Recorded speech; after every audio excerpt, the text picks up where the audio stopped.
to each of you in turn with a question and just ask you to say a few words to introduce your particular take on this topic. How can we radically transform our built environment, creating buildings and cities that actually work in harmony with nature rather than wreak havoc on it? So if I come to Mei Ling first. Mei Ling, your work in upcycling aggregate waste and biopolymer materials is pioneering. How do you envision these materials transforming the construction industry in terms of their carbon footprint and their impact on nature, but also building aesthetics? Give us some insights. Is this working? Yeah. Okay. Hi everyone. Good afternoon, and thank you, Paul. It's fantastic to be here. About a decade ago, I started working with an agricultural residue, coconut husk, which is the byproduct of a multi-billion-dollar food and cosmetic industry. And it sort of piles on the roadsides in urban environments, particularly in tropical countries where there's this extreme desire, right, for all sorts of coconut products like coconut water, coconut oil. And coconut husk is part of a much broader stream of materials, bio-based materials, agricultural residues, that one could call one of the world's most underutilized resources. And if we think about agricultural residues that come out of forestry, these comprise about 140 gigatons of raw materials that today we're downcycling or prematurely burning, to get rid of it as fast as possible, to get it off our fields and our streets. And it's a wonderful opportunity to think about these materials in terms of becoming a new feedstock for our buildings, because they have this wonderful dual capacity. As they grow, they're actually sequestering carbon throughout their lifetime. And many times, they're amazing local solutions because it's the climate and the soils and those patterns that train these materials to essentially do really amazing work in our buildings if processed correctly.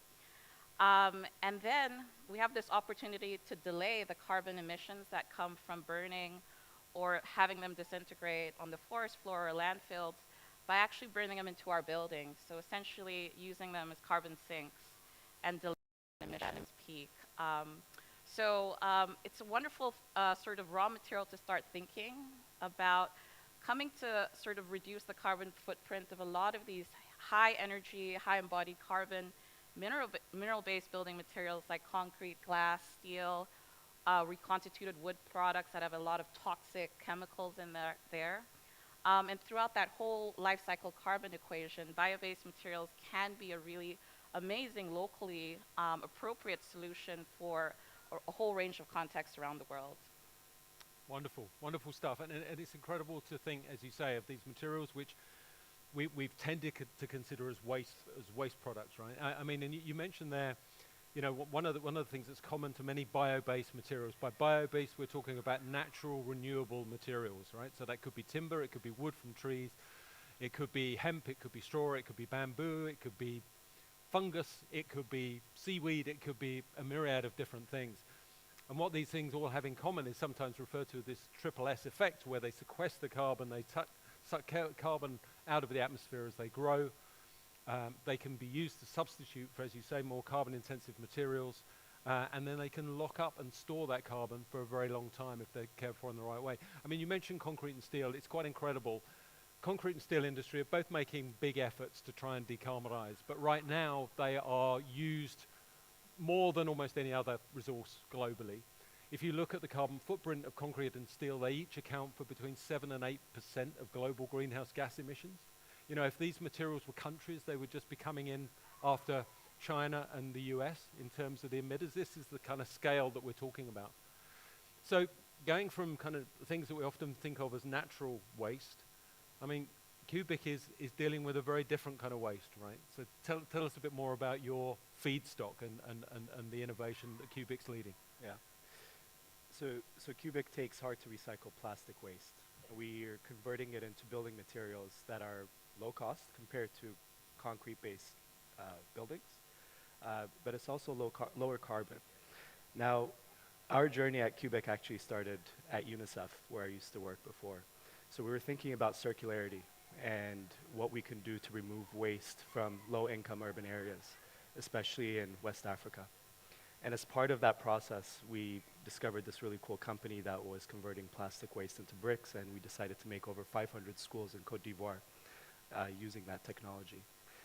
Now, my personal journey around Cubic actually started in 2018. One day, there was this news about a landfill in an area that I grew up in Addis Ababa, that actually had an avalanche, like a literal avalanche, which killed over 130 people around it. And for me, that was the moment that I realized there's the city that I actually grew up in that had a mountain of both plastic but organic waste that was over capacity and actually affected the life there. And I was starting to think a lot about what we can do about that. So the moment that this technology that we were using, this program at UNICEF was really working, for me really did bring it back to my childhood, my city, and how we can take that and do something even better. So at Cubic, one of the things that we're really looking at is how do we actually provide a dignified way of living by providing really solid structure for people that can't afford it, but at the same time cleaning up that community. And plastic waste is one of these things that have a lot of downstream effect beyond kind of the visual eyesore that you see. So what we decided to do is really focus on, like, what does it take for people to buy this stuff, right? What does it take for us to sell this to people? And we decided to focus on real estate developers. Real estate developers feel the pain of rising costs of things like cement. In Ethiopia, the price of cement went up threefold in a 4-month span in 2022, right? So they don't have an incentive to be building affordable homes. They don't have the incentive to be thinking about expanding their projects. So we said, how do we get our product to be 40% cheaper? Let's incentivize them that way and create a product that is super boring, right? This thing just looks like any other thing that you see on the market. And by doing that, we've created this demand for materials that are a bit more sustainable, that are a bit more affordable. But on the other hand, we've also created demand for taking out waste that nobody else is recycling or buying. When something doesn't have value, it ends up in a landfill. And that landfill in Addis Ababa is a great testament that there's a lot of it that has very little demand. And we decided to create demand around stuff that nobody else is buying, convert it into this product that people will buy, and all while being able to provide affordability in housing, but also be able to take out plastic waste. And I have to say, I mean, just before we started the session, you were showing some of us some pictures on your phone, and we've got you probably have posted them already, but if not, you've got to post those online, and we should share those, because seeing these affordable homes built from this incredible material, and also seeing where that material comes from, is quite mind-boggling, and it's a brilliantly inspiring initiative, and obviously, wish you all the very best with it. But we must definitely share some images of that. I'm going to come on to Simone. Simone, as I said, you work with cities around the world. We are increasingly urban creatures as a species. The majority of living in cities. That's only set to increase between now and 2050. These cities have got incredible challenges on their plate. How are you seeing a way to work with these cities and help share learning between them to lead to a more sustainable form of development over the next 25 years? Thanks, Paul. It's a pleasure to be here, and thank you for the question. We at Carbon Neutral Cities Alliance are just that, an alliance of global cities charting the path towards carbon neutrality. These are cities that have set themselves very ambitious targets to carbon neutrality, 2030, 2035, and so on. And that means that these targets and ambitions are now looming very close, and cities are taking a stock of how they are reaching their net zero targets, their carbon neutrality targets, and really beginning to kind of hone in, focus on the strategies that have been most effective over the past years. And that also means that cities are beginning to take a hard look at some of the harder to reach emissions, those emissions that have traditionally been out of sort of reach of traditional carbon policy, emissions such as those embodied in our buildings and our built environment. And that presents a whole host of challenges that cities are grappling with today. Challenges around how to work upstream in procuring these materials, these bio-based materials, or downstream in procuring materials that have traditionally become a waste stream. That means working across administrations, breaking across silos. Working in embodied carbon, to reduce embodied carbon means working across entire administrations, from procurement departments to zoning and planning departments to permitting and demolition and waste management and circular economy focuses. And so that means really working broadly with a whole of government approach, and that's traditionally outside of sort of the climate leaders kind of general field of action. So these are all very real challenges, and as if that wasn't enough, a lot of this work in trying to create a built environment that is far more carbon neutral, if not carbon positive and regenerative, involves creating and instigating the demand for such a change on behalf of communities, on behalf of individuals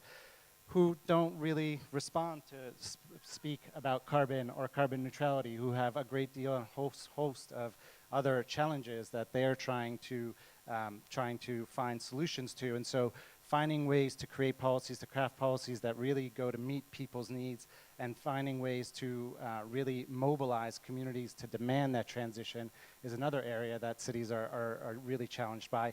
Not to mention that the climate challenge is now being compounded with many other crises, including the energy crisis, food crises, housing crises, and so on. And so climate leaders are often finding that their climate actions have to respond to a whole host of challenges that are traditionally outside of the climate space. And so what we found with our cities is that cities really appreciate and need the space, not just to share approaches and strategies, but also to actually work together, to share the how of getting past some of these roadblocks, of getting to some of these harder to reach emissions, of making changes across administrations, mobilizing across departments and silos, and engaging with communities in a new way, in new partnerships with, and doing that together with other climate leaders, charting the course, finding ways that really resonate, really put communities first in the process, is where cities, I think, are really focusing today.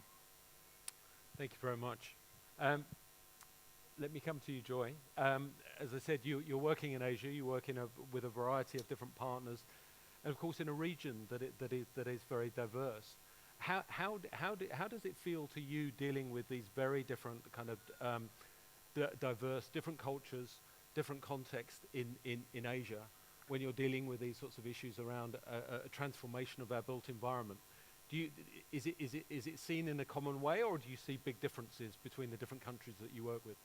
Yeah, this is a very interesting question, because when we look at the built environment, there are many challenges we're facing, but two of the main challenges we see is, one is that there is a huge diversity in terms of region. So in Asia Pacific, we have 17 green building councils, 17 different culture, many different language, and the perspective of caring about the building as well. So looking at diversity and converging into one common goal is one of the key challenge. And the next challenge is, in the built environment, we see we are actually using a conventional way of thinking of how we live and how we design our building. So taking a step back, the way we are driving changes in this kind of diversity has two key folds: zooming in and zooming out.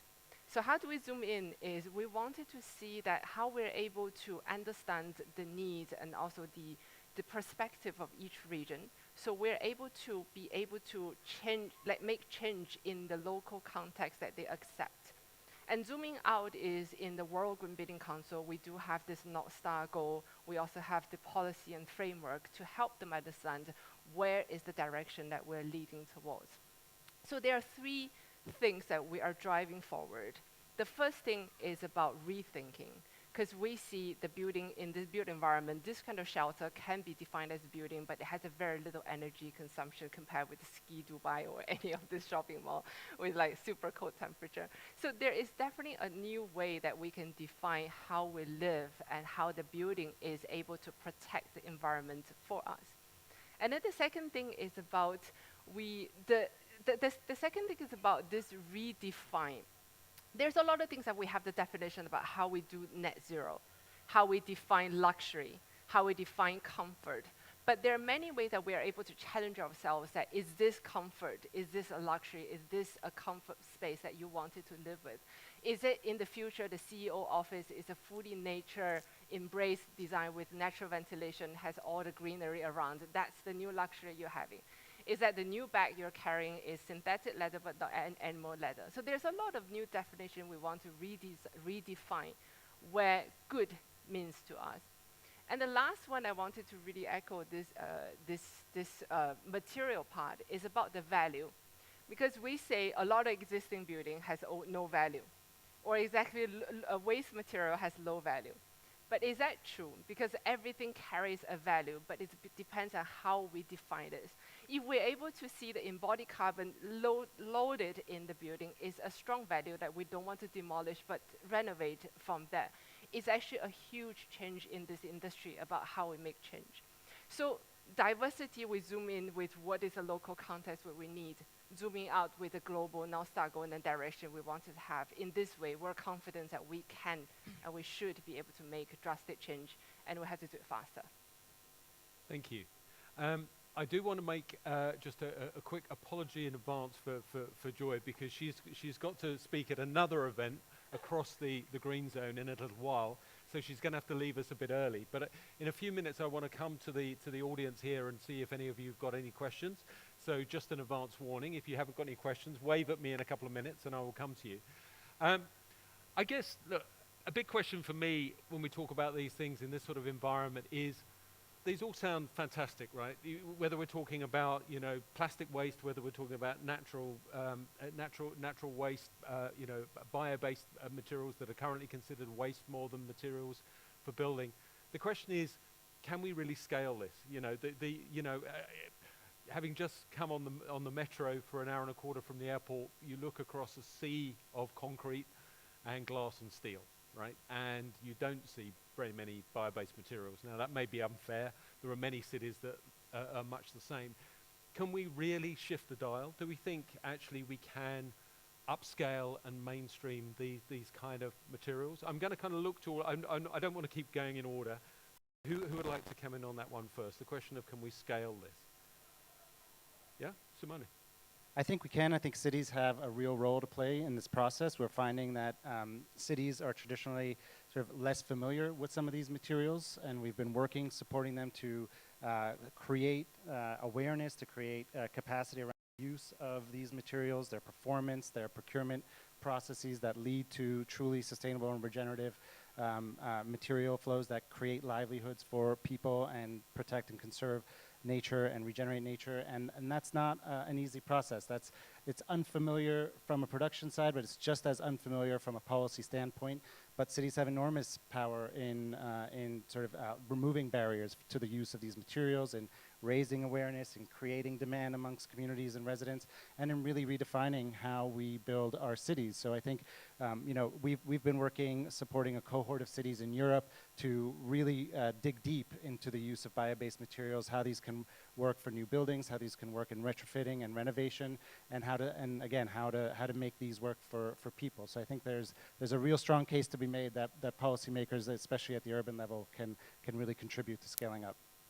Thank you. Just want to add in. Yeah. Yeah, I just want to add in that, because if we look at scalability and also how we're able to amplify the change. So the first thing is that we really wanted to demonstrate the product and the solution has its benefits. For example, the lighting industry in the built environment is doing fantastic, because you're going to supermarket, you will automatically buy the energy efficient lamps. And these are actually already proven that a sustainable product doesn't necessarily means to be expensive, and it's definitely a first choice of everyone. And also timber building is already getting this scale, and then people start to use new material for their building structure as well. So the key things I understand is the demand signal. When we really build something that is able to take place, we're actually creating a very strong demand signal that to trigger the policy change. And thereafter, it started to trigger more and more innovation and bring the cost down, and then started to scale and make into like to mainstream of this product. So there's a lot of things about mindset and how we take how we understand and how do we define the products, And this is something that we hope the change could be made in this positive trend. Thank you. I think Mei Ling, you're going to come up? Yeah, no, I think with bio-based materials, we've seen timber as the big brother. It's sort of led the way. And in particular, we're seeing a lot of demand for mass timber to replace, steel and reinforced concrete for structural applications. But we know in association with the timber demand, particularly what's going to be demanded over the course of this century, there is a ton of risks that we have when we see the pace at which demand is rising that currently outpace afforestation practices, particularly in places where, the management of forestry is a huge problem. Where I'm from in Ghana, we have our annual cuts being exceeded between 2.5 to 3 times every year. And it's a cycle where there's growing old infrastructure, which is driving higher paces of deforestation. So in those parts of the world, this is a real risk. But the question around, is there enough biomass to meet the demand for not just buildings, but we know these materials are going to compete with food, with pharmaceuticals, with textiles, a whole range of applications. I think one of the most interesting studies that has come out just looking at really fast-growing biomass like bamboo, in particular for structural applications in the global south, and straw, in particular for insulation applications in the global north, we can see there actually is a considerable amount of supply relative to demand. But what's concerning is, how are we scaling? Because over a half of every crop that's grown on our planet today is one of the big four: sugar, corn, rice, and wheat, and now the emerging super crop, soy. And it is scary to see the impacts on biodiversity that you're describing, Paul, and some of the labor practices that we see in agriculture and forestry being exacerbated, in the building material life cycle. So the question of how do we scale appropriately for local, regional, and global demands is something that we all have to decide. These are locally specific decisions. But this is really important to bear because all our models of scaling have had disastrous impacts, both environmentally, socially, and particularly from an equity standpoint. So there's a lot of work to do with thinking about a new horizon, when we think about these transition economies. Absolutely. Kids, did you want to come? I think when we're thinking about scale, sometimes market incentives are underrated in the thinking. Whenever you have something novel, like the first thing you need to figure out is like who's going to buy it, and are they going to buy it? Before we started Cubic, one of the ideas that we actually had was to invest in companies that did something like what we did in Côte d'Ivoire with UNICEF, and it was mind-blowing to see the obsession with how cool the product that they have was versus thinking about who's going to buy it, right?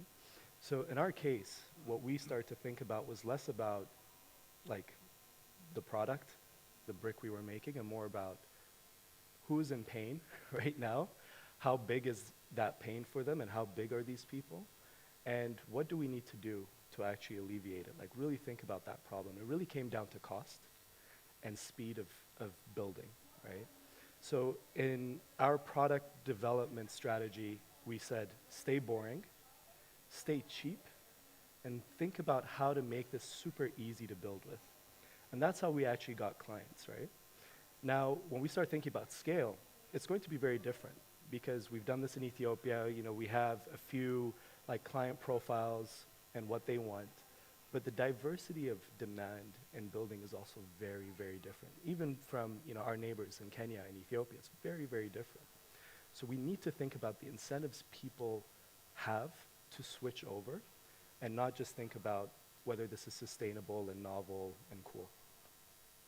Absolutely.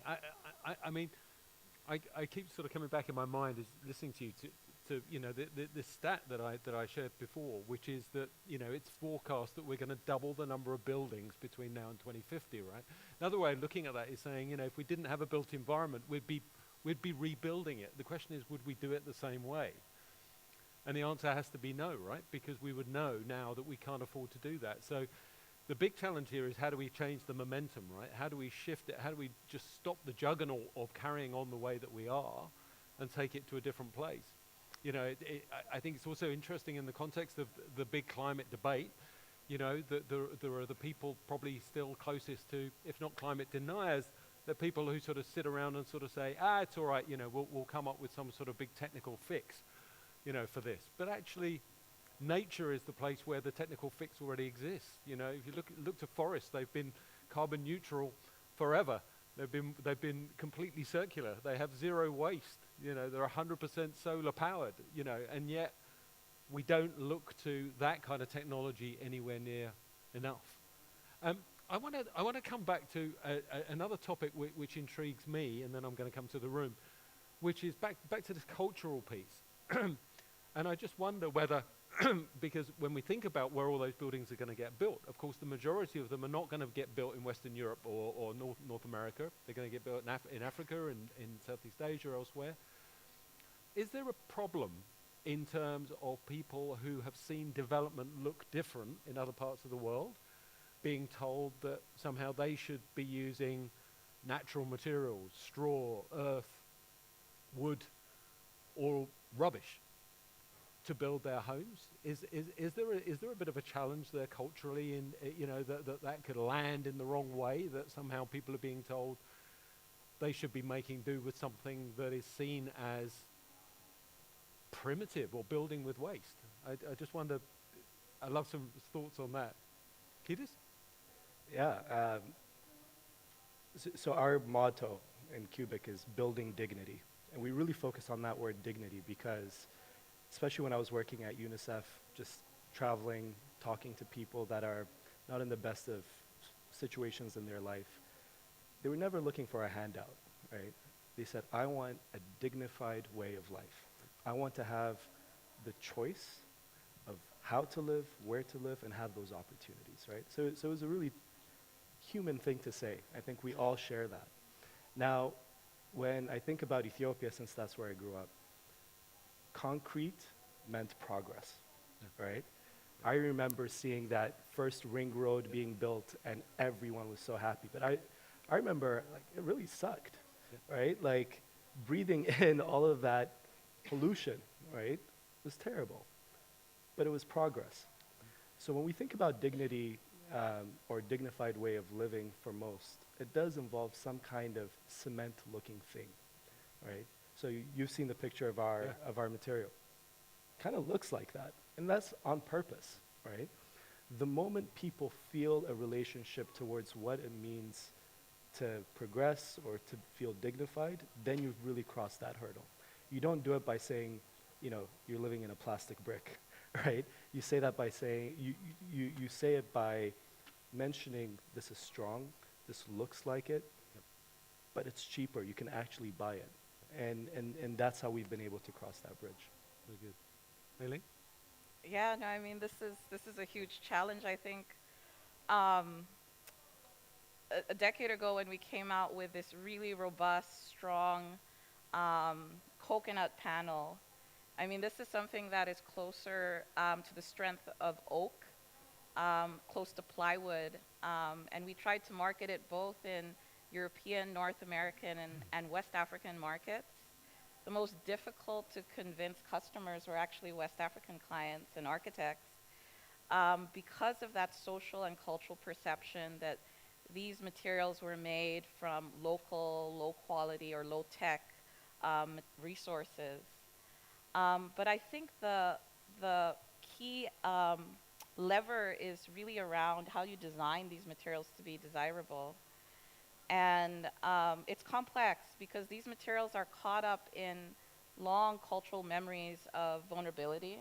I mean, you think about ancient civilizations and their built environments that were burnt, right, through different conflicts, through colonial conflicts in a matter of minutes, right, with fire. So fire is one of the most difficult forces in terms of changing people's perceptions. It's one of the first questions you always get. The other is what lives inside these materials: insects, rodents. There's a connection to nature that we still think we're outside of, right? And we fear that. So how do you actually design in ways that actually can prevent certain conditions like condensation and mold growth and all of this stuff, fire spread. And this all comes into the toolkit of designers and architects. So design can play a huge role.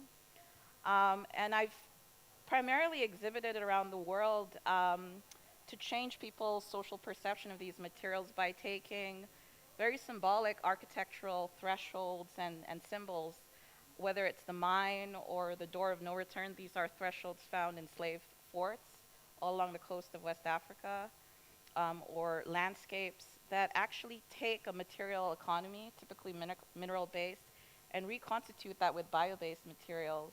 Because I think the cultural memories and identities we have with materials is much deeper. And I think we heard it on the panel right before, comfort, like we're all kind of sweating over here. And you know, when we talk about bio-based materials, they lie within the paradigm of passive conditioning, right? That we're gonna wait for our thatch roof or our breathable materials to modulate temperature and humidity. And we've gotten so used to, you know, pressing a button and getting cool, dry air within seconds.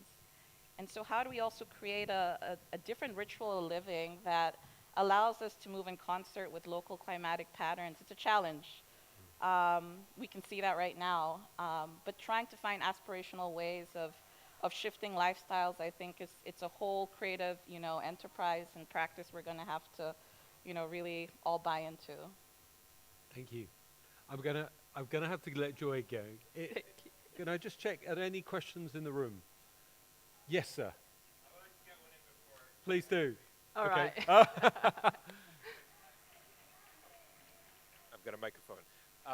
Scott Francisco, close associate of many on the panel, and especially Paul at Built by Nature. I'm going to put on a couple of hats quickly, an architect's hat and an investor's hat, and also an urban planner's hat. And my challenge to the panel is, it's more than a question, is I'm envisioning a collaboration between everyone on the panel here that could be absolutely astounding and actually potentially cut through some of these challenges of perception and acceptance. And from the architect's point of view, the risk factor of, am I getting into something that's untried? Will my clients accept it? Can I convince a client? And the best thing that I could have at my disposal for that would be an example, a pilot, something that I could show them, right? So I'm just envisioning a city from one of Simone's network who's desperately trying to achieve their net zero target, committing to a pilot of, say, a modest housing development, which uses this amazing recycled plastic block and some of Mei Ling's husk panels and perhaps a bamboo frame from our friend Arif Rabik, or one of the other bamboo producers. So here you have a hybrid bio-based and waste-based housing project, which we can all go and see and touch and check it out and point my clients to and say, look what we can do. Look at how awesome this thing is. But where does the drive come from? Where's the system shift where we can say, like, yeah, we're doing it. We have 5 million, 10 million of investment money ready to actually make this thing happen. You guys all step up to the plate. Everyone's organizations are in there collaborating. So I guess the question to Simone first would be, can you imagine one of your cities who are so desperate to achieve their target, who have these hard to abate areas, and this is an opportunity for a net zero, maybe net negative project that you can call on this group for? Can I just, before I let you answer, Simone, is there anything you want to chip in before you need to run it? Because I've got to let you go. Thank you so much. Yeah, so I really like this question because, first of all, we really wanted to start somewhere so that we can have this collaboration. So where is this kickstart? So the first question is that we really wanted to see have a common vision and common direction we're going. If everyone is heading to the same direction, for example, net zero city, we will naturally come full force together with this, and eventually this will happen. And the second thing is that a strong and aggressive policy will be able to trigger some of the changes and bring these changes even more fast and speed up the process. And also, there's also one more thing that I wanted to highlight is when we're talking about the mindset alignment, there's also another alignment is where the language is falling in place. if we're looking at the language of collaboration, we also need to see that whether we are communicating into the same level of the perception. So at the World Green Building Council, definitely we have this policy framework to align with the local voice, regional perspective, and also the global direction. So we're able to realign the language together with this common goal. And we really hope this will be able to facilitate the see something that we can touch, feel, and experience and scale up in the future. Thank you. Thank you. And excuse me for that. I'm going to run for the next panel. Thank and you very all much. the best for the rest of the discussion. Thank you. Thank you, Joy. Simone. So I'll pick it back up, Scott, and thank you for the stimulation provocation. You're actually anticipating what we plan on doing in the second phase of our project. We've been working with a cohort in Europe of 12 cities who, as I mentioned, this has been a capacity building process, right? These are new materials, these are new procurement processes, these are new planning and zoning and permitting approaches that have to be pioneered, that have to be piloted and so forth. In the second phase of our project, we are looking for leading cities to really step up with actionable projects that can put bio-based materials in those buildings. But to take it a step further, it's not just a request. Many cities are now beginning to face actually a necessity of doing so. There's national requirements coming down. There's metropolitan area level requirements coming down on the use of bio-based materials. In France, 50% of public buildings need to incorporate, moving forward, bio-based materials. In the Amsterdam metropolitan region, it's 20% of new buildings and so forth. So this is going to have to happen, and our cities are poised to be that test case.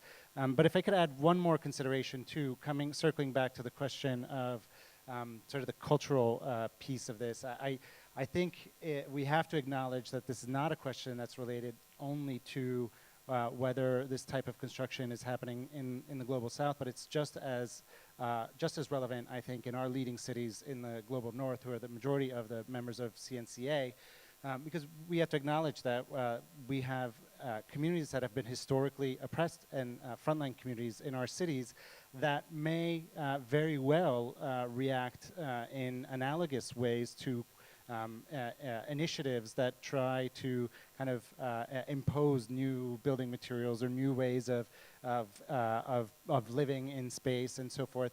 And I think the real key to that is what I kind of was opening up with at the beginning, is how our cities are really being challenged to work differently with communities. And a process, even in a pilot project, as you're suggesting, Scott, where maybe a city administration brings forward an affordable housing project that they'd like to complete with certain types of materials.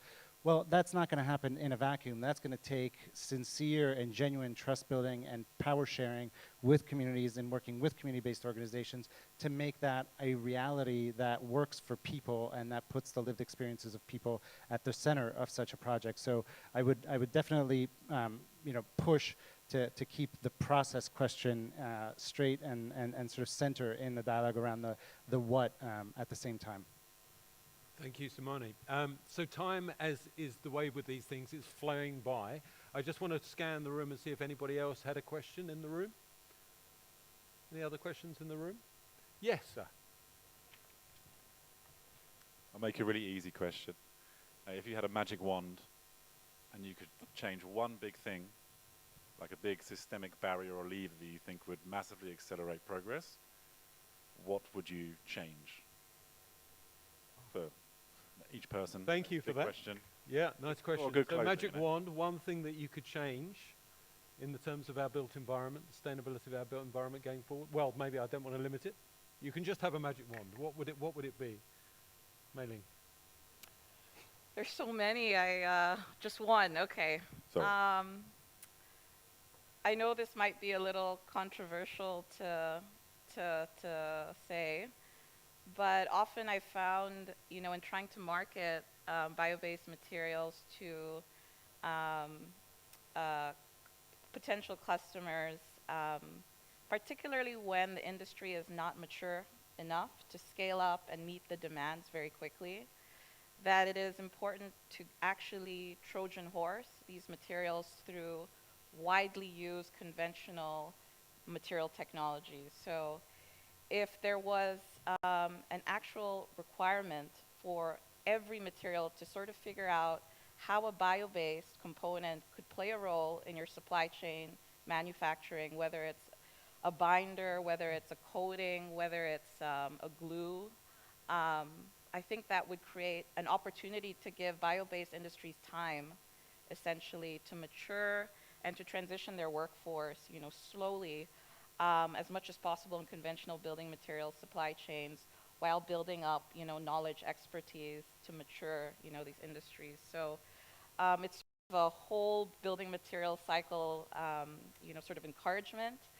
But I think there's no material that's bad. I think we're so far on one spectrum in terms of, certain types of mineral-based synthetic chemicals that we need to start to figure out what are all the alternatives and different ways of nurturing, sort of biomass-based systems. So, Thank you. There's been something on my mind for a while. So we work in three